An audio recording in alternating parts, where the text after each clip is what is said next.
All my life, I had been overshadowed by my sister's beauty and envy. Never did I imagine it would drive me to a breaking point. Now here I was, standing in a fancy restaurant with my heart hammering in my chest, watching my sister drape herself over my husband. The clink of silverware had halted, everyone's eyes frozen on the spectacle. Michelle's red lips curved into a cruel smile as she cooed into Thomas's ear, "Why don't you marry me instead? I'm a much better match for you than plain old Emily." Her words rang out, sharp and poisonous. I felt something inside me crack. Thomas recoiled from her, disgust on his face. At the edge of my vision, I saw our mother's hand fly to her mouth, our father pushing up from his chair in outrage. But all I could focus on was Michelle's smug face and her hand brazenly on my husband's shoulder. A lifetime of resentment and hurt surged up in me like a tidal wave. "That's enough," I shouted, my voice trembling with fury. I shot to my feet, nearly knocking over my chair. "Stop it, Michelle. You've always been like this, thinking you can take whatever you want." Well, not this time. She barely had time to blink at my outburst before I stormed towards her. My vision blurred with tears of rage. I dimly heard someone gasp as I shoved my sister away from Thomas with both hands. Michelle staggered back, arms flailing. Her heel caught on the edge of the rug and, with a yelp, she tumbled to the floor in a heap of satin and spilled wine. The entire room fell deathly silent. I stood over her, chest heaving, hands still balled into fists. My sister stared up at me, eyes wide in uncomprehending shock. In that suspended moment, only one thought flashed through my mind. How did we ever come to this? To understand how things ever reached that breaking point, I have to take you back a bit, to when I was simply a quiet 27-year-old librarian, living a life safely tucked between the pages of books and far away from any drama. Back then, I worked at a public library, spending my days checking out novels and helping patrons find their next read. It was a modest, peaceful routine that suited my introverted nature. I've always been the shy one, the plain one, especially in comparison to my older sister, Michelle. Michelle, at 28, was everything I wasn't: glamorous, outgoing, and effortlessly charming. With her big doe eyes and porcelain doll beauty, she had been adored by everyone since we were kids. Teachers, relatives, boys at school, they all fawned over Michelle. Me? I was often an afterthought, Michelle's quiet little sister hiding behind a book. It's not that I was ugly. People would say I had a sweet girl-next-door look. But standing next to Michelle, I felt invisible. And her constant need to one-up me and belittle me had only made me retreat further into my shell. If I ever got something nice, a new toy, an award at school, Michelle found a way to snatch it or outshine it. Eventually, I stopped trying to compete at all. My refuge was literature. While Michelle preened and basked in attention, I spent my childhood curled up in corners with novels. By high school, I volunteered in the school library and wrote little book reviews for the student newsletter. I didn't think anyone really read them, but writing about books made me happy. To my surprise, someone did notice. A boy a grade above me started checking out every book I recommended. I remember the shy, serious smile he gave me each time I stamped his library card. His name was Thomas. I had memorized it from those cards, though we never exchanged more than a few soft words back then. Knowing that someone out there appreciated my thoughts on books lit a warm little spark in my lonely heart. After he graduated, I often wondered what became of him. Fast forward almost 10 years. I was still working at the library, living in a small apartment, and coming home to quiet evenings with a cup of tea and a novel. Michelle, meanwhile, was living at home with our parents. She loved saving on rent so she could splurge on designer clothes, and working as a receptionist at a big company, where her main job was to look pretty for VIP clients. Despite our differences, we still had family dinners together regularly. And it was during one of those dinners that everything truly began. One weekend, we were gathered around the table enjoying takeout Chinese when Michelle tossed a glossy photo and a printed sheet onto the table, nearly knocking over my drink. "Can you believe this?" she huffed. I picked up the photo curiously. It showed a round-faced man in an ill-fitting suit, with kind eyes peering shyly through glasses. "Who is he?" I asked. "He's the guy Aunt Carol set me up with," Michelle groaned, rolling her eyes. "She wants me to go on a blind date with him next weekend. Apparently, he's some distant relative of one of her friends." My mom, wiping her hands, said, "Well, he looks nice enough, honey." "He looks boring," Michelle replied dismissively. According to that, she waved at the profile sheet. "He's 29, works a temp job at some tech company, and likes reading." Ugh. I felt a twinge of defensiveness on the stranger's behalf. "Liking reading isn't a crime," I mumbled. Michelle heard me and smirked. "Of course you'd say that, Miss Librarian." I bit my tongue and went back to studying the photo. There was something familiar about the man's face. My father cleared his throat. "If you're not interested, Michelle, you should just say so. No need to meet him if you know it won't be a match." "Oh, I'm not interested," Michelle snapped. "But I can't just blow it off. Aunt Carol set it up, and the guy's family has some connection to one of our company's clients. If I ghost him, it could create awkwardness at work." She pushed her nearly empty plate away with a sigh. What a pain. Then suddenly, Michelle's eyes lit up, the way they did when a particularly mischievous idea struck her. She turned directly to me. "Hey, I have a solution." I paused, a forkful of noodles halfway to my mouth. "A solution?" Her lips curved into a sugary smile that didn't reach her eyes. "You, Emily. Why don't you go on the blind date instead?" I blinked. "Me? But he's expecting you." Michelle shrugged. I'll just tell Aunt Carol something came up and I sent you in my place. You'll say I couldn't make it at the last minute and you offered to meet him so he wouldn't be stood up. You like the bookish types, don't you? Maybe you two will hit it off. And if not, at least I don't have to waste my time. I was mortified by her suggestion. Michelle, that's ridiculous. I can't pretend to be you. You're not pretending to be me, she said, rolling her eyes. You'll be you. Just going for me. It's not hard. Think of it as doing me a favor. Besides, when's the last time you went on a date? Heat crept into my cheeks. That was low, because she was right. I hadn't been on a real date in ages. Still, the idea was absurd. What if he recognizes I'm not you from the photo he got? Michelle snorted. That photo's probably a year old and heavily filtered. He might not recognize me anyway. And look, we're both named Harper. He might not even realize we're different people if you don't tell him. She laughed at that, as if the thought of someone confusing plain me for stunning her was the funniest thing in the world. I glanced helplessly at my parents. My mother was frowning, but before she could speak, Michelle barreled on. Come on, you're not exactly swamped with social engagements. It wouldn't kill you to get out for an evening. Who knows, maybe you'll meet Prince Charming. She nodded toward the photo in my hand. Prince Geek Charming, more like, but that's probably right up your alley. That jab stung, and I felt my face burning. Part of me wanted to refuse outright. But I looked at the man's photograph again, and something tugged at my memory, a gentle face, a shy smile checking out a stack of library books. I swallowed hard. This guy, what's his name? I asked quietly. Michelle, sensing victory, swiftly checked the form. Thomas Hale. My heart skipped a beat. Thomas Hale. The name of the boy who had devoured all my book recommendations, all those years ago. I stared at the photo more intently. Older-ish, rounder in the cheeks, a bit of stubble. But it was him. It felt like seeing a ghost from a past life, one I had loved in secret little ways. I realized I'd been silent for too long. Michelle raised an eyebrow. Emily? Earth to Emily. Are you actually considering it? I began trying to keep my voice steady. On the inside, a swarm of emotions was stirring. Nervousness, curiosity, a fragile bud of excitement. What were the odds that my sister's unwanted blind date would turn out to be that Thomas? The universe works in strange ways. I bit my lip, then nodded slowly. All right, I'll go. Michelle clapped her hands together in mock celebration. Fantastic. My dear little sister, stepping up to take one for the team. She tossed the profile printout into my lap. Here. His number and the meeting details are there. Don't embarrass me, okay? Just be your nerdy self. He'll probably love it. I ignored her snide tone, my eyes already scanning the profile details with a racing heart. Likes reading, studied literature in college. This was unreal. As I headed to bed that night, Thomas's picture in hand, I felt a spark of something I hadn't felt in a long time, hope. On Saturday evening, I arrived at the cozy cafe where the blind date was set to take place, my nerves buzzing like a trapped bee. I'd agonized over what to wear and finally settled on a knee-length navy blue dress. Pretty but not too flashy, comfortable enough for me to feel like myself. I spotted the man from the photo immediately.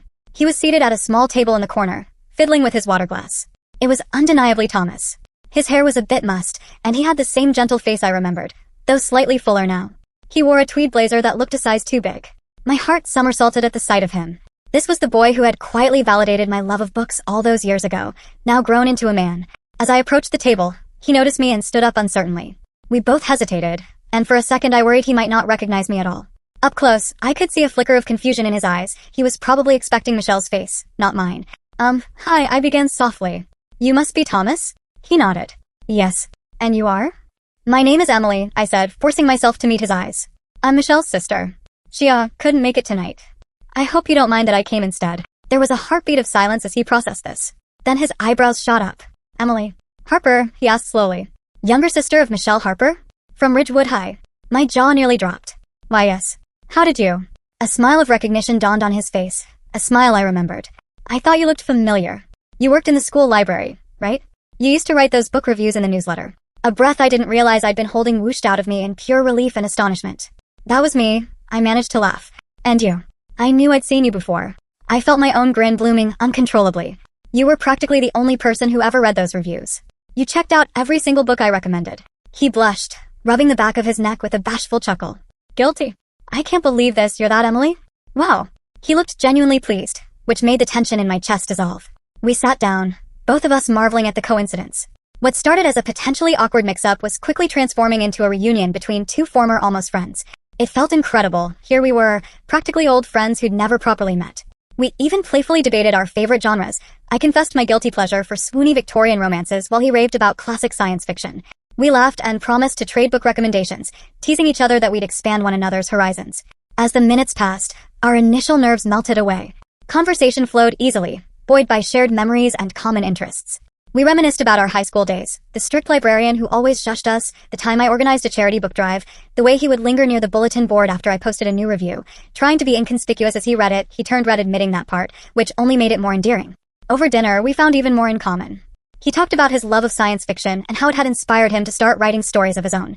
My eyes lit up. "You're a writer?" I asked, already knowing the answer from his profile but eager to hear it from him. "Trying to be," he said with a modest shrug. "I've had a couple of short stories published in small magazines. And, I'm actually working on a novel right now." "That's amazing, Thomas," I said earnestly. And I meant it. I knew how huge that was for a writer. He smiled, the warmth in his eyes making my stomach flutter. "It's a lot of work, but I love it. And I have to say, you were a part of that. Back in school, your reviews introduced me to so many different authors. I don't think I'd have started writing if I hadn't fallen in love with reading first." I felt a blush color my cheeks. I don't know what to say. "That makes me so happy to hear." He laughed lightly. "I never got to thank you then, so I'll thank you now. Thank you, Emily. You made high school a lot more interesting for a shy nerd like me." I ducked my head, smiling like an idiot at my plate. "You're welcome," I murmured. "You made it worthwhile for a shy nerd like me too." From there, the hours flew by. We talked and laughed so much that I barely touched my food. I learned he had a quirky sense of humor and a gentle way of speaking that made you feel heard. He learned that when I get excited about a book, I wave my hands around a lot, something he found adorable, which in turn made me blush. Honestly, it didn't even feel like a date. It felt like catching up with someone I'd known forever. Any worry about Michelle's deception faded from my mind. I wasn't representing her anymore. I was just me, and that was more than enough for him. Eventually, the cafe waitstaff began subtly clearing their throats and glancing at the clock. We realized we'd been lingering well past our allotted time. Thomas settled the bill, after a polite brief argument in which I tried to pay my share and he insisted, in an adorably old-fashioned way, on being the gentleman. Then we stepped out into the cool night. Outside under the streetlights, a comfortable silence fell between us. The city sounds hummed in the background, but I was only aware of my own heart pounding and Thomas standing a few inches away, hands in his coat pockets, looking just as reluctant to say goodbye as I felt. I had a really great time," I finally said, tucking a stray hair behind my ear. "Me too," he replied softly, smiling that shy smile that I realized I had missed seeing for years. "I know this evening didn't go as originally planned for either of us, but I'm really glad it happened." I couldn't agree more. If not for Michelle's crazy scheme, Thomas and I might never have reconnected. Fate is funny like that. "So am I said. He cleared his throat, as if bracing himself, and asked, "Would you want to do this again?"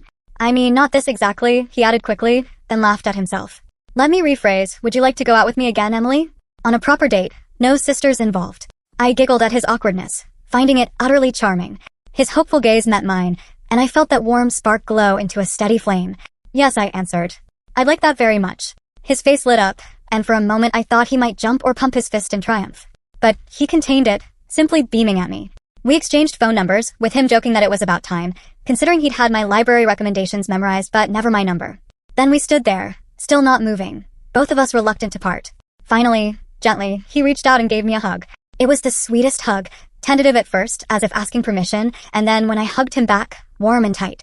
I could feel his heart thudding against my shoulder, or maybe that was mine. "Good night, Emily," he whispered when we finally released each other.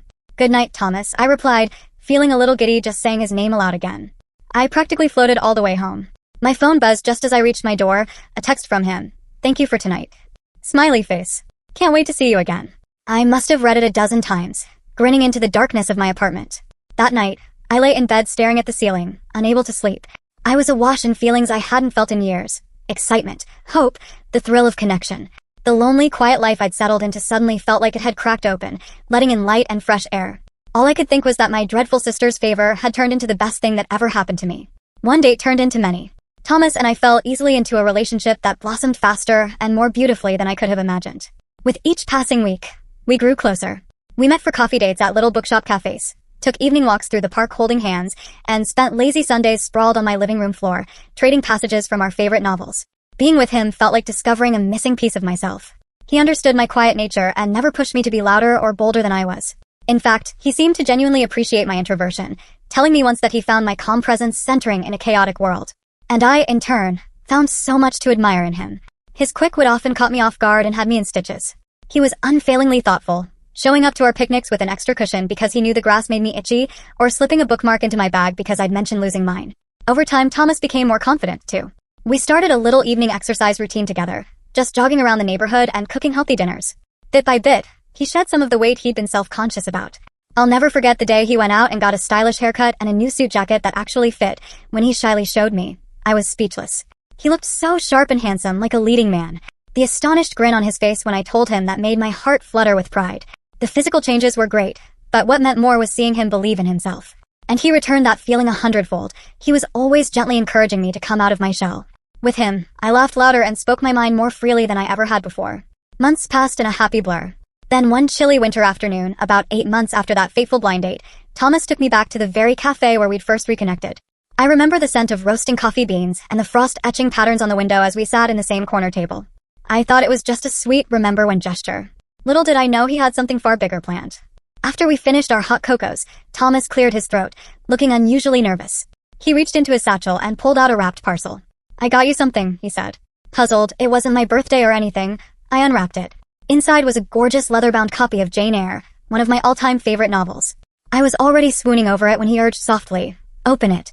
I did, and on the title page I saw he'd highlighted one famous line, "I am no bird, and no net ensnares me. I am a free human being with an independent will." Below it, in his neat handwriting, he had added, "Life is full of surprises. Meeting you has been the greatest one of all.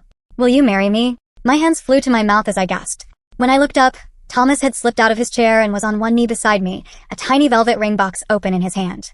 The world around us vanished. I could only see the hopeful shimmer in his eyes and the ring, the delicate gold ring with a small sapphire that trembled between his fingers. "Emily," he said softly, voice shaking, "I love you. You make me happier than I ever dreamed possible. Will you marry me?" I burst into tears of joy. "Yes," I managed to choke out, probably far too loud for the little cafe. In my periphery, I vaguely heard a couple at a nearby table start clapping and a barista gasp in delight. But all that mattered was Thomas sliding that ring onto my finger and me throwing my arms around his neck. We were both laughing and crying as the whole cafe eventually broke into warm applause. It was, without contest, one of the happiest moments of my life. We decided on a small, simple wedding. Neither of us cared for a lavish affair, and we certainly didn't have the budget for one. Instead, we booked the charming little stone chapel near my parents' house, the same church where I'd grown up attending Easter services. It had ivory climbing roses on the trellis and could only hold about 50 guests, which was perfect. We filled it with those who truly mattered. Family, yes, even Michelle got an invitation, though I half expected her not to come, a few close friends, and a couple of Thomas's writing mentors. On my wedding day, as I stood in the tiny bridal room adjusting my veil, my stomach was doing flips of anticipation. I wore an ivory lace gown, not expensive designer, but it fit me like a dream and made me feel quietly beautiful. My mom flitted around me, teary-eyed and proud, pinning the old pearl brooch, something borrowed, into my hair. I was grateful that, for once, Mom's attention was all on me. Michelle did show up. She was my maid of honor by default. I didn't have many close girlfriends, and despite everything, I hadn't wanted to publicly snub her. To her credit, she hadn't made a fuss about the role. Perhaps she assumed I'd be so occupied with wedding stuff that I wouldn't register her usual snark. But of course, she couldn't resist entirely. When she came into the bridal room in her sleek burgundy bridesmaid dress, she gave me a once-over and smirked. A church wedding and a frilly vintage dress. So typical, Emily, she tooted, adjusting a perfect curl of her golden hair. "You look just like one of Grandma's antique dolls." I took a slow breath. It's my day, I chanted inwardly. Out loud, I simply said, "Thanks, Michelle," and turned away to hide my irritation. Mom shot Michelle a disapproving look but said nothing. Thankfully, at that moment the door opened and someone announced that the groom had arrived and it was nearly time to start. I stepped out into the foyer, bouquet in hand, heart pounding. My father beamed at me as he took my arm. I knew he was proud of me that day, and that meant a lot. Just before the doors opened, I caught sight of Thomas at the far end of the aisle, talking quietly with his best man. My breath hitched. In his tailored charcoal suit, with a white rose in his lapel, he looked incredibly handsome. This was the same man I met as a somewhat disheveled, shy guy months ago, but now he truly looked the part of a confident groom. I realized Michelle was staring too, with an expression of genuine surprise. She leaned over and whispered, "He cleans up nice." "Are we sure that's the same temp from the photo?" I gently squeezed my father's arm, ignoring her. In that moment, I didn't care what she thought. I was about to walk toward the man I loved. The chapel music began, Pachelbel's canon echoing softly off the stone walls. The doors opened, revealing the warm glow of candles, and the faces of our loved ones turned toward me. I took the first step with my dad steadying me, and any nerves melted away. I saw Thomas waiting at the altar, eyes already misty, and everything else disappeared. I floated down the aisle, hardly aware of the guests or the petals strewn under my feet. All I saw was Thomas. His eyes were shining with tears as he watched me approach, and I realized mine were too. By the time I reached his side, my vision was blurred from happy tears. We both choked up as we tried to say our vows, our voices wobbly with overwhelming emotion. A few people chuckled gently as Thomas fumbled the ring with shaking hands, and I laughed through my tears, giving his fingers a reassuring squeeze. Before we knew it, we were pronounced husband and wife. When we had our first kiss, sweet and lingering and so full of love, the little chapel erupted in cheers. I heard my mother's joyous cry, my father's whoop, and even an enthusiastic, "Yeah, Emily," from a friend in the back. It was pure magic. In that moment, I thought, this is real. I'm not invisible. I am loved. After the ceremony, we moved to the modest church hall next door for a small reception. No hotel ballroom, no fancy band. Just a simple buffet prepared by my aunts, a homemade cake, and a playlist of our favorite songs over the speakers. But it was perfect. Thomas and I mingled from table to table, greeting guests. The whole time, my hand stayed firmly in his. I couldn't stop smiling. I felt like I was glowing from within. Michelle was quiet. She hung at the periphery for most of the reception, sipping champagne and watching the festivities with an inscrutable expression. I wondered if she was comparing my simple celebration to the grand affair she'd likely want for herself. Perhaps she found it quaint or boring. But to her credit, she didn't make any snide toasts or overt scenes. It wasn't until the very end of the reception, when most guests had trickled out and we were preparing to leave, that my sister decided to make her presence truly known. Thomas and I were standing by the doorway, saying our final goodbyes and thank yous. I was gathering up my satin skirts to head to the car when Michelle tottered over, clearly a bit tipsy. She had 2 spots of pink eye on her cheeks and a slightly glassy look in her eye. "So," she said, leaning in between us, "my little sister is really a married woman now." Her tone was odd, half mocking, half something else. I offered a polite smile. "Thank you for being part of the wedding, Michelle." Ignoring me, she turned her attention to Thomas, practically invading his personal space. "Congrats, Tom," she purred. She'd never called him Tom before. "You actually managed to make an honest woman out of plain old Emily." She gave a giggle that was meant to sound playful but came off as cruel.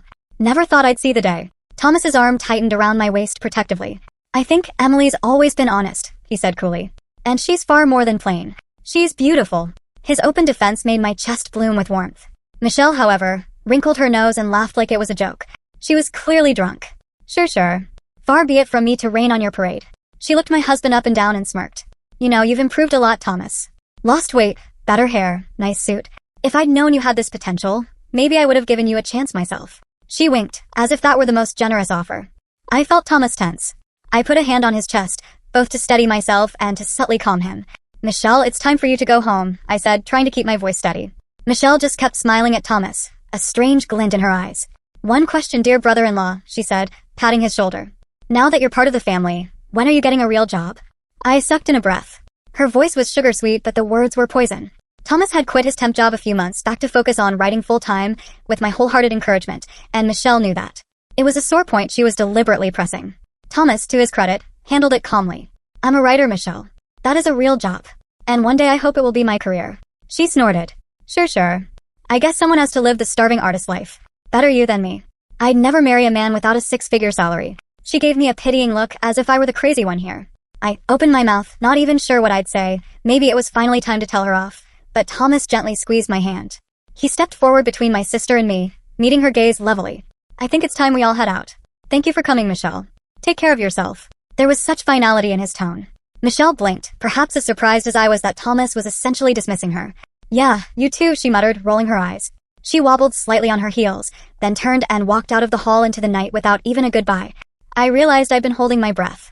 Thomas turned to me, concern etching his brow. "Are you all right?" I let out a shaky laugh. "I'm fine," I said. And I was. She hadn't ruined anything. If anything, her pathetic exit only highlighted how different we were. I had just pledged my life to a man who truly loved and respected me, and she was going home alone, probably to an empty bed and a bottle of wine. The thought wasn't triumphant, exactly. It was sad. But it wasn't my problem anymore. Thomas kissed my forehead and guided me outside, where our families, minus Michelle, were waiting to send us off with sparklers and hugs. As we drove away in our little car with "Just Married" scrawled on the back window, I held Thomas's hand and felt an overwhelming sense of peace. I had a new life now, one built on love and mutual respect. Whatever shadows my sister used to cast over me were fading fast in the glow of this new chapter. Married life with Thomas was as sweet and heartwarming as the romance leading up to it. We moved into a tiny one-bedroom apartment not far from my library. It wasn't much, peeling paint on the bathroom ceiling, a persistent drip in the kitchen sink. But we didn't care. It was ours. We were a team, building a home together. Every morning, I'd kiss him goodbye as I left for work, telling him to have a good writing day. Every evening, I'd come home to find him hunched over his laptop at the little desk we squeezed into a corner, eyes alight with inspiration or furrowed with concentration. Quitting his temp job to focus on writing was a leap of faith for us. My librarian's salary covered the basics, but luxuries were few. We ate a lot of pasta and rice those first months and forewent any honeymoon beyond a weekend road trip. But we were happy. We believed in his talent and our future, and that was worth a bit of scrimping. Some nights I'd find him stuck on a troublesome chapter, frustration evident in the slump of his shoulders. I'd massage his neck and whisper encouragement. Other nights I'd wake up at 2 a.m. to find the other side of the bed empty, then shuffle out to the living room and see him at that laptop, surrounded by pages of notes, his face passionate and alive as he typed. Those times, I'd quietly brew us both some chamomile tea, set it by his elbow, and just kiss the top of his head. He'd smile and mouth, "Thank you," and my heart would swell with love. We were chasing his dream together, and I cherished that. By late spring, Thomas had finished his novel, a beautiful, poignant story that made me cry and laugh and marvel at his imagination. He submitted it to a prestigious literary contest and to a few publishers. And then we waited. And waited. It was agonizing, living in that limbo of hopeful uncertainty. It was during this period, a few months into our marriage, that Michelle reappeared on our radar. True to form, it was with a self-serving request. One evening, out of the blue, she called me. I remember I was in the kitchen chopping veggies for stew when my phone buzzed with her name. I hadn't heard much from her since the wedding, which was honestly a relief. Bracing myself, I answered, "Hello. Emily," Michelle's voice trilled. "I have fantastic news." I held the phone between my ear and shoulder, apprehensively curious. "What is it?" "I'm engaged," she announced. There was a triumph in her tone, as if daring me to be anything but happy for her. "Larry proposed. You remember, my CEO boyfriend I told you about at your wedding? We're getting married." I blinked, momentarily surprised. "Oh wow. Michelle, that's great. Congratulations." "Thanks," she said breezily, not sounding particularly grateful for my well wishes. "Anyway, we're having a family dinner next week, so everyone can meet Larry officially and start discussing the wedding. It's at Le Chateau downtown, Friday at 7. You and Thomas need to be there. Dress up, okay? It's a high-class place. I don't want you two showing up looking like how you usually do." My jaw tightened. There it was, the familiar sting of her derision. I bit back a retort and simply said, "We'll be there." "Lovely. See you then," she chirped and hung up without even asking if we had any news or how I was. When I told Thomas about the dinner, he gave me a sympathetic look. "We don't have to go if you don't want to, Emily. She's my sister," I sighed. "And it's her engagement announcement. We should. Besides, maybe she's truly happy for once. Maybe this will mellow her out." I didn't fully believe that, but I wanted to. Thomas nodded and hugged me.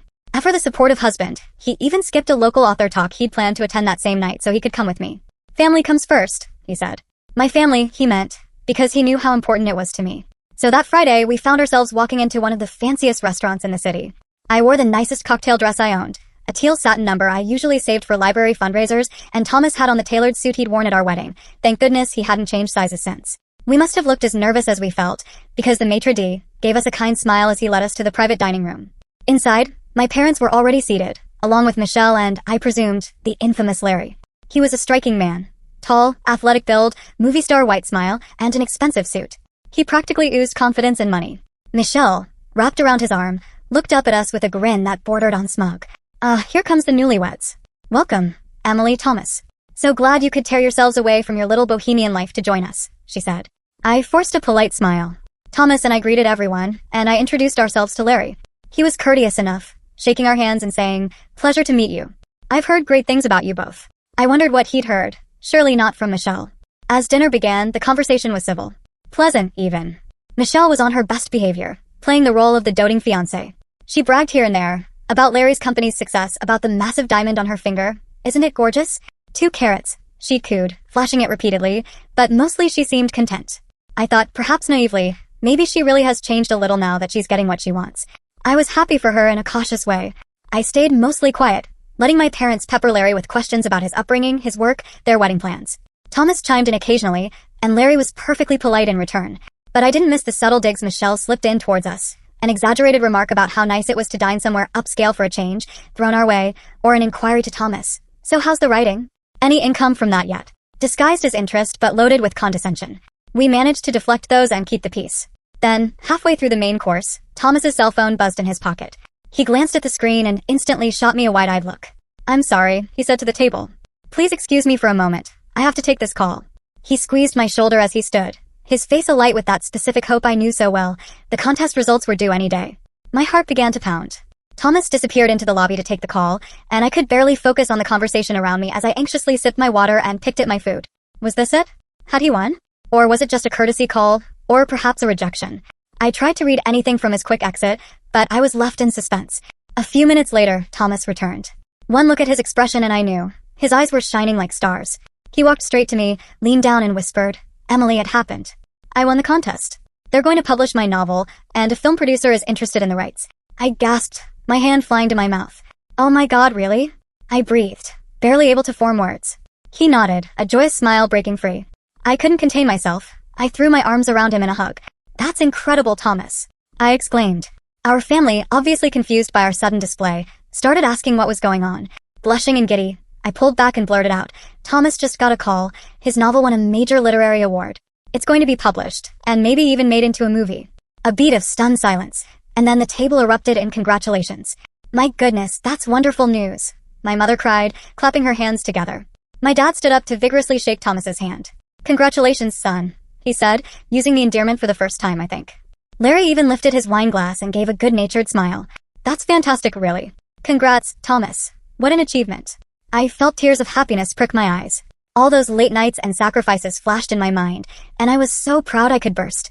Thomas, grinning from ear to ear, tried to play humble, mentioning that he'd need to step out later for a couple of phone interviews, but that he was over the moon. We decided to have a quick celebratory toast right then and there. My father insisted the waiter bring champagne. Glasses were filled, and my mom raised hers, saying, to Thomas and to Emily for always believing in him. I was glowing with pride and gratitude.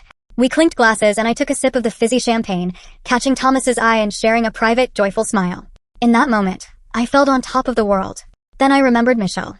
She hadn't said a word yet. I glanced across the table. She sat stiffly, fingers white around the stem of her champagne flute, with an expression I couldn't quite decipher. Shock? Anger? Jealousy? Perhaps all of the above. Well, cheers you two, she said finally, and drained her glass in one long gulp.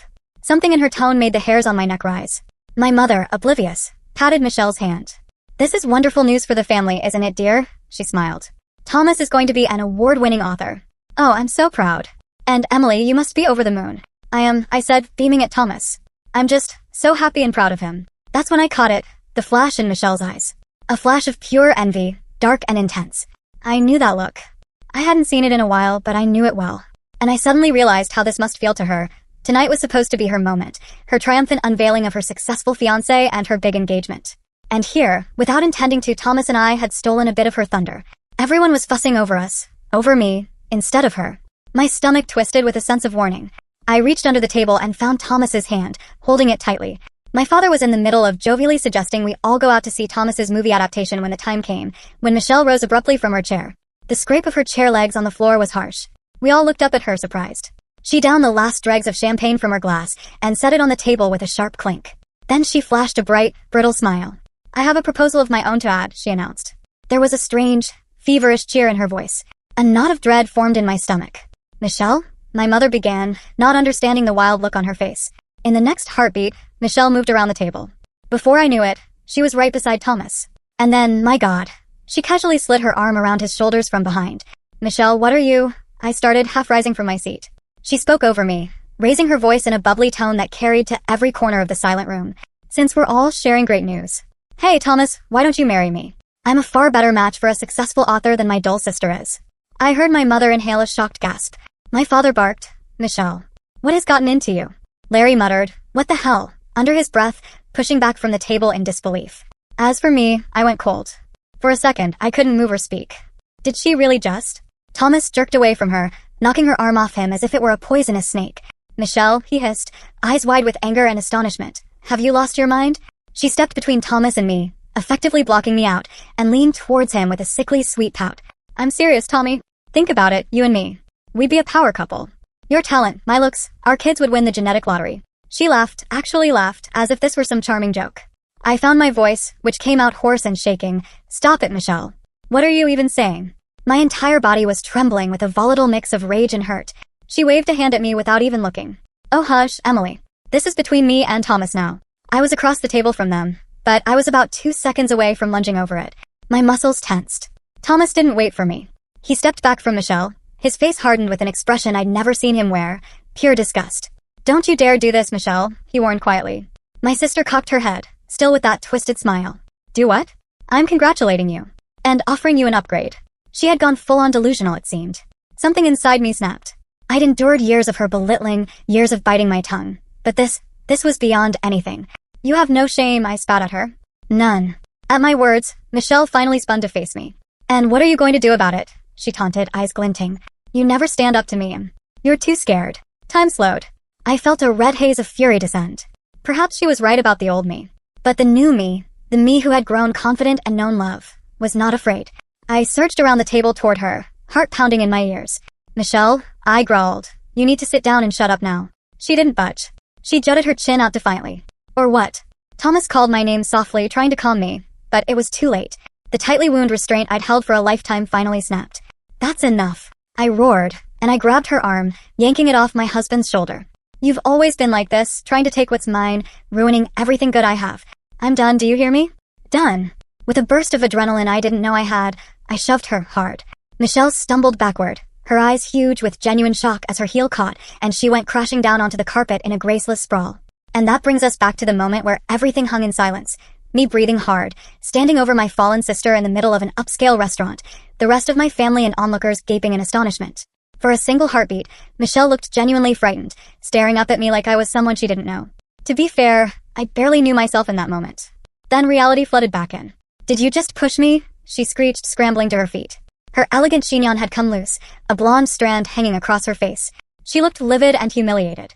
Thomas was instantly at my side, half in front of me as if ready to block Michelle from retaliating. My parents stood as well, my mother in tears of mortification, my father red with anger. Michelle's fiancé Larry had been frozen in place, but now he stepped forward, his face like thunder. "What the hell is going on here?" he demanded. Only then did Michelle seem to register her fiancé's presence. Panic flashed across her face. She reached out toward him desperately. "Larry, I was just kidding," she stammered, the manic bravado melting into alarm. "It was a stupid joke, just to lighten the mood." "A joke?" Larry's voice was cold as ice. He removed her hand from his arm. "Throwing yourself at your sister's husband in front of all of us is your idea of a joke?" "No. I mean..." Michelle's head whipped back and forth between all of us. She was like a cornered animal. Before she could finish, Thomas cut in, his voice low and seething with anger. "Stop. Just stop, Michelle." He stepped forward, eyes blazing. "Even if I were the last man on earth, I wouldn't choose you. Don't you understand that? I love Emily. She's my wife, my partner, and the only woman I will ever want." Michelle looked as if he'd slapped her.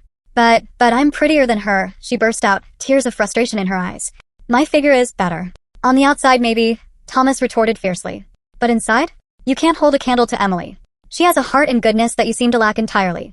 I felt a lump rise in my throat at his words. Even now, defending me. Michelle gaped at him, rendered speechless for once. And that's when Larry, who had been silent, finally stepped fully into the fray. He reached into his jacket pocket and pulled out a small velvet box, Michelle's engagement ring case. Very deliberately, he opened it, took out a glittering diamond ring, the same she'd bragged about, and set it on the tablecloth.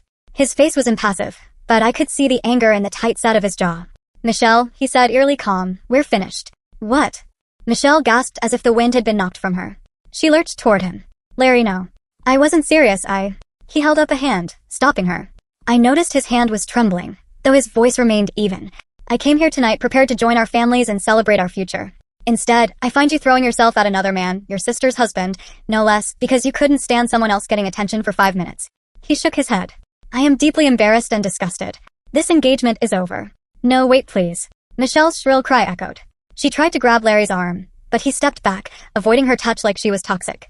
Tears streaked her perfect makeup. "You can't just leave me, after I told everyone we're getting married." Larry gave a mirthless laugh. "Watch me." He turned to my parents, who stood stricken, and gave a polite nod. "Mr. and Mrs. Harper, I'm very sorry. I'm afraid I can't continue with this engagement. I wish you all the best." My mother opened her mouth, but no sound came. My father just closed his eyes in pained acceptance. Larry finally glanced at me and Thomas. He managed a tight smile toward us. "Congratulations again to you both," he said quietly. "And good luck." With that, he strode out of the room. Larry, wait." Michelle howled, stumbling a few steps after him in her heels. But the door swung shut on his exit, and he was gone. My sister spun around wild-eyed, as if expecting someone to do something. But what was there to do? In a matter of minutes, she had single-handedly detonated her engagement and blown apart whatever image of propriety she had left. A choking sound came from her throat, half sob, half furious scream. She glared at me with pure hatred. "Look what you did," she spat. "Are you happy now, Emily? You've ruined my life." That snapped my mother out of her daze. "That is enough, young lady," she said to Michelle, voice trembling with fury. "This is no one's fault but your own. What on earth were you thinking?" My father stepped beside Mom, face pale. He looked at Michelle as if seeing a stranger. "To behave like this, I can't even." "You've dishonored yourself, Michelle," he said in a low, devastated tone. Michelle blinked at them, realization slowly sinking in that they weren't on her side either. "Daddy, she started brokenly." He held up a hand, eyes flashing. "No, I don't want to hear it." Not right now. You need to take a long, hard look at yourself, Michelle. He exchanged a sorrowful, apologetic glance with me and Thomas. We're leaving. We've had enough for one night. My mother looked at me, tears in her eyes. She came up and cupped my cheek. I'm so sorry, sweetheart, she whispered. Are you alright? I managed to nod. I wasn't sure how I felt, to be honest. Everything was a whirlwind of adrenaline and shock. I'll be fine, I said softly. Mom turned to Thomas and gently touched his arm. Thank you, Thomas, for standing up for Emily. He gave a tight, respectful nod. I love her, Mrs. Harper. I'll always stand up for her. My mother's eyes glistened as she gave him a quick, shaky hug. My father shook his hand firmly, his own expression conveying gratitude that words couldn't at that moment. Without another word to Michelle, who stood trembling and sobbing silently now, my parents left the dining room to follow after Larry and salvage what remained of their pride. The room fell into an uneasy quiet. A waiter hovered at the door, unsure whether to intervene or disappear. The remaining patrons in adjacent rooms had gone back to pretending nothing happened, though I could still feel their curious stares. Thomas let out a long breath and turned to me. Emily. I looked up at him and suddenly realized I was shaking all over. The enormity of what happened, what I had done, was hitting me. Thomas, I pushed her, I croaked. The adrenaline was ebbing, and a kind of horror at my own actions set in. I wasn't a violent person. I couldn't believe I'd actually done that. She deserved it, Thomas said fiercely, pulling me into a protective embrace. She had it coming for a long time. A ragged sob escaped me then. The release of tension, fear, rage, everything. I buried my face in his chest, and he held me tightly, stroking my hair. Behind us, I heard Michelle's unsteady breaths. I turned slightly to look. She had sunk into a chair, high heels splayed awkwardly on the carpet, her face buried in her hands. Her shoulders were shaking. The sight was pitiable, despite everything. This was a new low for her. In that moment, I felt a confusing swirl of emotions. Righteous anger, yes, but also pity and sadness. She was my sister, and she had destroyed her own happiness with her poisonous jealousy. I wasn't happy to see her suffer.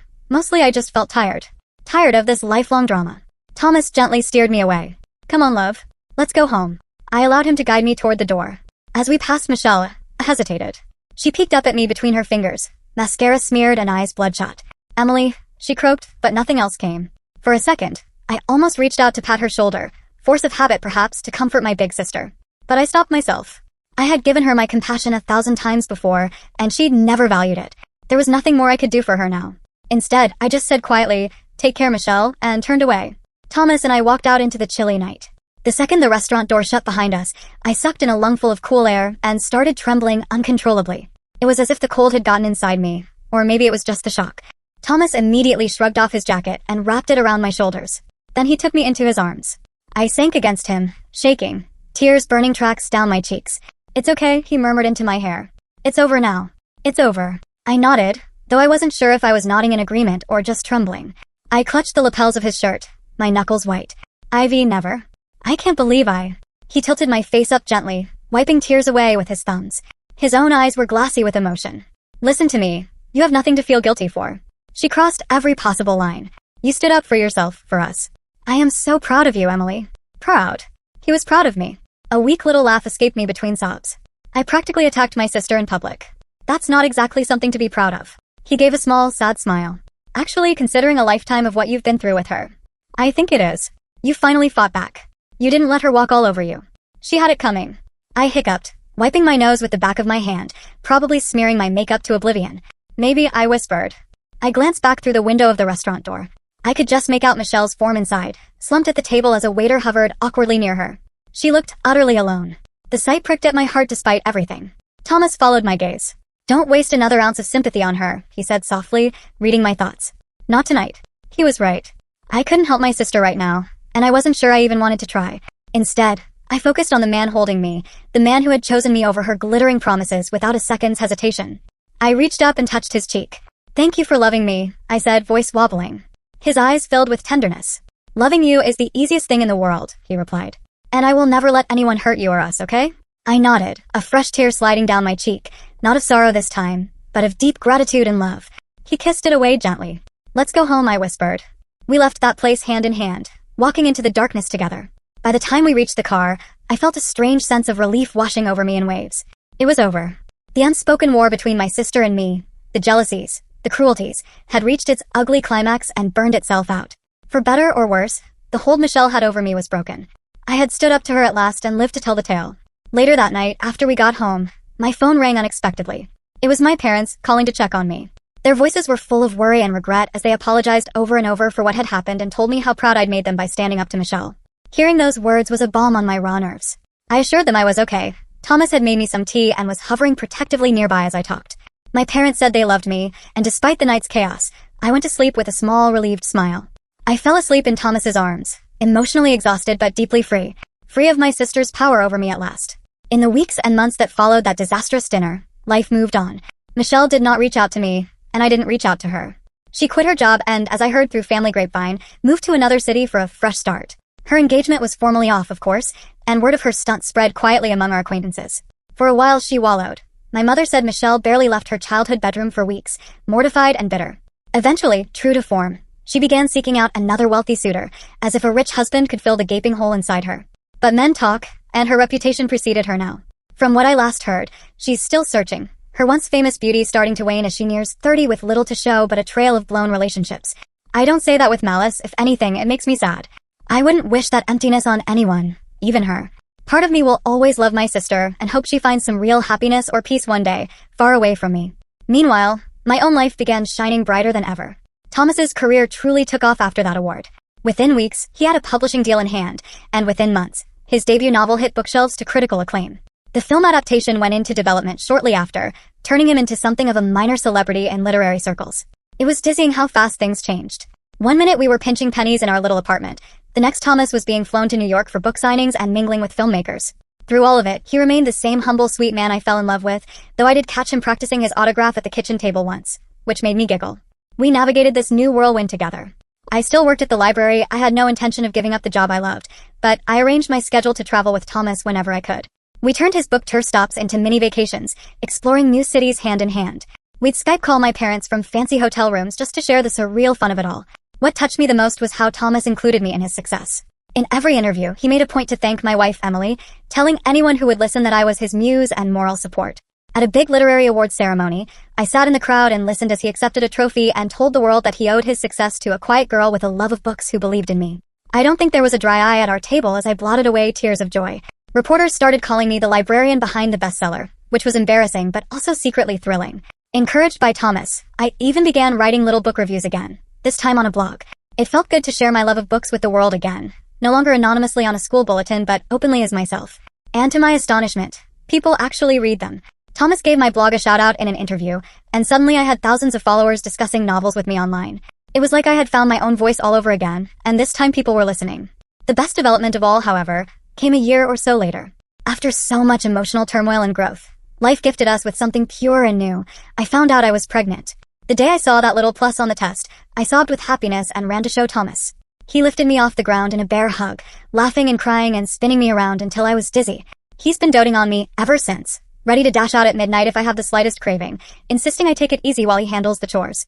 Now, as I write this, with our daughter due in just a few weeks, I'm watching Thomas assemble a crib in the next room. He keeps pausing to read aloud lines from a children's book he bought, practicing for story time with the baby. I can't help but smile.